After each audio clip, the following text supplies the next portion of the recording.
ప్రజలకు వైద్యం అందించవలసిన వైద్యులు కూటమి ప్రభుత్వ నిర్వాకంతో రోడ్డెక్కారు.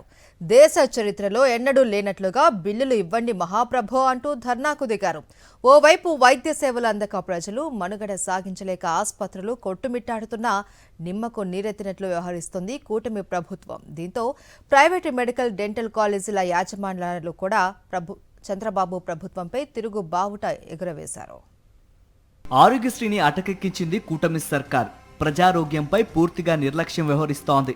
ప్రైవేటు ఆసుపత్రుల మాదిరిగానే రాష్ట్రంలోని ప్రైవేటు మెడికల్ డెంటల్ కళాశాలల యజమానులు కూడా తిరుగుబాటుకు సిద్ధమయ్యారు.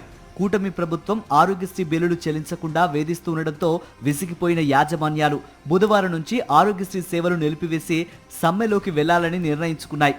పెండింగ్ బిల్లులు చెల్లించాలని, లేని పక్షంలో సమ్మెలోకి వెళ్తామని ఈ నెల 10నే AP private medical dental college managements association ప్రభుత్వానికి లేఖ రాసింది. 2 వారాలకు పైబడి సమయం ఇచ్చినా ప్రభుత్వం మాత్రం బిల్లులు విడుదల చేయలేదు. దీంతో ముందస్తు కార్యాచరణ ప్రకారం సేవలు నిలిపివేయాలని నిర్ణయించినట్లు అసోసియేషన్ ప్రతినిధులు వెల్లడించారు. రాష్ట్రంలోని 1.42 కోట్లకు పైగా పేద మధ్యతరగతి కుటుంబాలకు ఆధారమైన ఆరోగ్యశ్రీ పథకం సేవలు సుమారు 3 వారాలుగా నిలిచిపోయాయి. ప్రైవేటు ఆసుపత్రుల్లో కొత్తగా కేసులు చేర్చుకోకపోగా పాత కేసులకు ఫాలో అప్ సేవలను నిలిపివేశారు.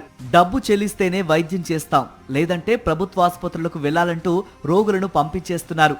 దీంతో అనారోగ్యం బారిన పడిన పేదల పరిస్థితి దుర్భరంగా మారిపోయింది. చికిత్సలు చేయించుకోవటానికి బయట అప్పు పుట్టక ప్రభుత్వ ఆసుపత్రుల్లో పట్టించుకునేవారు లేక బాధితులు లబోదిబ్బోమంటున్నారు. ముఖ్యంగా క్యాన్సర్, గుండె, కిడ్నీ జబ్బు బాధితుల పరిస్థితి దయనీయంగా మారింది. పూడుకుపోయిన రక్తనాళాలకు సర్జరీ చేయించుకోవటానికి ప్రైవేటు ఆసుపత్రులకు వెళ్తే ఉచితంగా చేయబోమని తేల్చి చెబుతున్నారు. మరోవైపు ప్రభుత్వం బకాయిలు చెల్లించకపోవడంతో అప్పుల ఊబిలో కూరుకుపోయిన ఆసుపత్రుల యాజమాన్యాలు తమను ఆదుకోవాలని రోడ్డెక్కి ఆందోళనలు చేశాయి. అయినా కూడా చంద్రబాబు ప్రభుత్వం పట్టించుకోకపోవడంపై విమర్శలు హోరెత్తుతున్నాయి.